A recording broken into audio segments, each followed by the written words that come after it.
Gala Sky Ardiansyah, putra dari mendiang Vanessa Angel dan Bibi Ardiansyah, sudah berada di Jakarta usai selamat dari kecelakaan maut yang menewaskan orang tuanya. Kabar tersebut dibenarkan oleh ayahanda Bibi Ardiansyah, Faisal, yang juga mertua dari Vanessa Angel.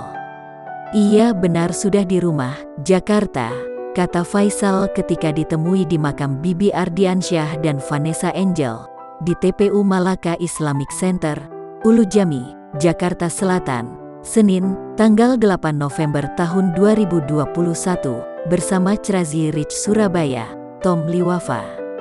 "Alhamdulillah, saya makasih sekali sama Abang Tommy, Tom Liwafa, yang telah mengupayakan untuk menyelamatkan cucu saya. Gala Sky, terima kasih sekali," ucapnya seraya menangis.